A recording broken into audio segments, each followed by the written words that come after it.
আসসালামু আলাইকুম। আজকে রিভিউ হচ্ছে দ্য গোল্ডেন স্পুন রেস্টুরেন্টটা নিয়ে, ওদের বুফে আইটেম নিয়ে।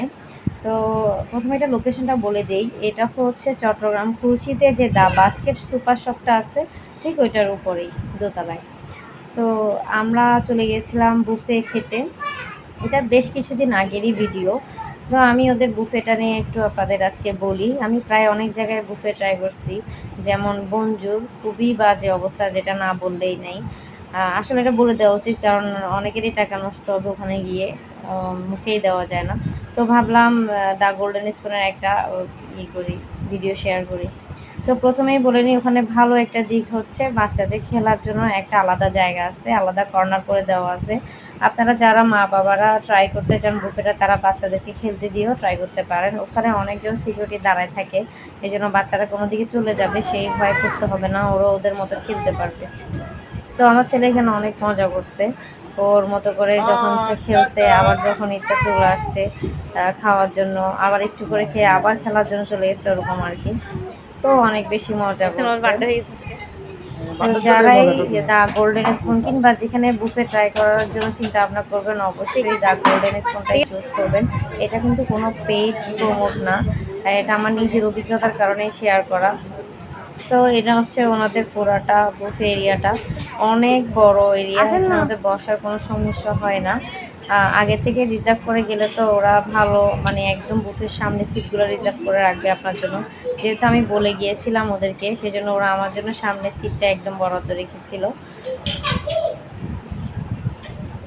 এখানে লিখে আছে ওয়েস্ট না করার জন্য ফুড। আমিও বলবো যারা যতটুকু খাবার প্রয়োজনে বারবার নেবেন, কিন্তু একসাথে অনেকগুলো নিয়ে এসে পরে খেতে পারবেন না, নষ্ট করবেন, এটা করা মোটেও উচিত না।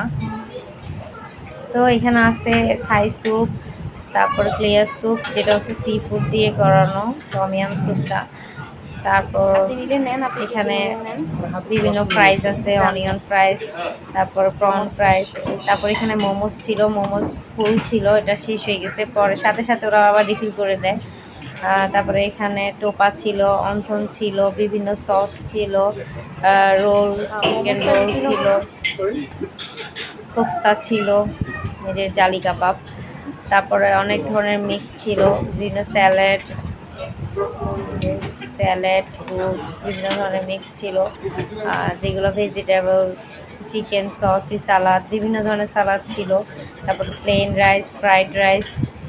ওদের একটা জিনিস এত ভালো ছিল, ওরা বারবার খেয়াল করতেছিল কোনো কিছু শেষ হয়ে যাচ্ছে কিনা। ওদের অনেকগুলো ম্যানেজার ছিল, এই জন্য ওরা বারবার চেক করতেছিল। এই যে এখানে বিরিয়ানি, চাউমিন, ওনারা বারবার চেক করে যার যেটা প্রয়োজন ওনারা নিজ দায়িত্বে এসে সেটা রিফিল করে দিচ্ছে। এবং রিফিল করার পরে এটা হচ্ছে নান আর প্লেন ডাল, ওনারা বারবার রিফিল, মানে যেটা দেখতেছে যে কাস্টমারটা নিতে চাচ্ছে কিন্তু এটা নেই, তখন ওরা কিন্তু নিজ দায়িত্বে রিফিল করে দিয়ে আবার বলতেছে কাস্টমারকে যে স্যার ম্যাম এটা আসছে, আপনারা নিতে পারেন।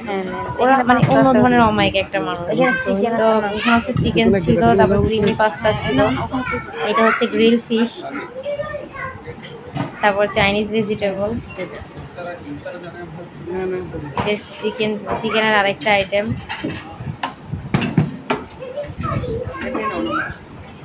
এখানে ছিল ক্র্যাব মানে কাঁকড়া, তারপরে হচ্ছে ফ্রেঞ্চ ফ্রাইয়ের মতো, তারপরে এটা ছিল বিফ ভুনা, এটা ছিল স্কুইডটা আমার অনেক ভালো লাগছে, খুবই টেস্টি ছিল, একটু মিষ্টি মিষ্টি টাইপের, তবে টেস্টি ছিল। এটা হচ্ছে খাসির, যেটা রান্নাটা, এটার মধ্যে আমার মনে হয় পুরো একটা খাসি রান্না করছে, কারণ এটার ভিতরে কলিজা থেকে শুরু করে মানে যা যা তিল্লি সব কিছু ছিল এটার ভিতরে। তো এটা হচ্ছে চিকেন ফ্রাই ছিল, স্পেশাল বিফ ছিল, বিফের অনেকগুলো আইটেম ছিল। তারপরে হোল একটা ফিশ, পুরো একটা মাছ এখানে ছিল। তারপর আনলিমিটেড আইসক্রিম ছিল, যার যখন ইচ্ছা যতবার ইচ্ছা আইসক্রিম দিচ্ছিল। আইসক্রিম দেওয়ার ভাইয়াটাও অনেক ভালো ছিল, খুব হাসি মুখে সবাইকে সার্ভ করতেছিল। ডিজার্টের মধ্যে ছিল ভ্যানিলা পেস্ট্রি, পুডিং, ফ্রুটস ছিল, এখানে ছিল আনারস, পেঁপে, পেয়ারা, তারপরে গাজরের হালুয়া, তারপরে ফ্রুট জেলি, এটা ড্রাগন ফ্রুট দিয়ে করছে, এটা হচ্ছে চকলেট পেস্ট্রি, তারপর শাহি টুকরা ছিল, তারপরে মিষ্টি দই ছিল, ফালুদার যে ওইটাও ছিল, তারপরে ফ্রুট কাস্টার্ড ছিল, ফিরনি ছিল, টক দই ছিল, অনেক কিছু ছিল। আর ওদের সাজানো জিনিসটা তো জাস্ট মানে কী বলবো, অনেক সুন্দর, অনেক সুন্দর। ওরা খুব সুন্দর করে পরিপাটিভাবে সাজেছিল। তো আমরা যতটুকু খেতে পারছি, এই যে প্লেটটা দেখে আবার মনে করি না যে আমিই তো সব খেয়ে ফেলছি। আসলে আমি, আমার হাজব্যান্ড বা আমার বেবি সব এক প্লেটেই নিয়েছি, যা একটা দু পিস করে নিয়েছি।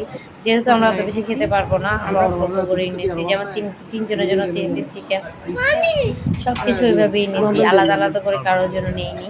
তো ওদের ফ্লেভার খাবারের কথা বলি, খাবার এত ভালো হয়েছে, মানে কোনো কিছুতে এক্সট্রা কোনো মশলা ছিল না যে যেটার কারণে খেয়ে মুখে 1 চামচ দিয়ে আর খেতে ইচ্ছা করবে না। একদম নর্মাল খাবার ছিল, খুবই ভালো টেস্টি ছিল, মানে অনেক ভালো লাগছে।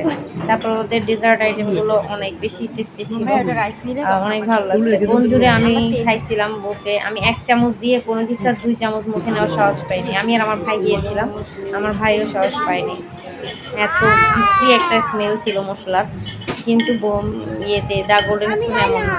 তো আমার ছেলের তখন জন্মদিন ছিল, তো ওর আব্বু মানে আমরা কোনো কিছু তখন ওই দিন সেলিব্রেট করিনি, পরের দিন সেলিব্রেট করছিলাম। তো ওর বাবা ওকে কেক খাওয়াই দিচ্ছিল আর কি। তো বাচ্চা মানুষ, ওর তো তেমন কোনো কিছু খেতে ইচ্ছা হতো না, ওর শুধু একটু পর আইসক্রিম খেতে ইচ্ছা হচ্ছিলো। ও আইসক্রিম ট্রাই করতেছিল।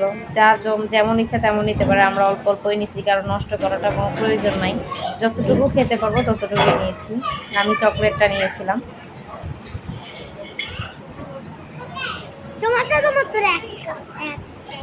তারপর ওনাদের কোল্ড ড্রিঙ্কসও মানে প্রত্যেক মানুষের জন্য, প্রত্যেক পার পার্সনের জন্য 1 গ্লাস করে দেয়।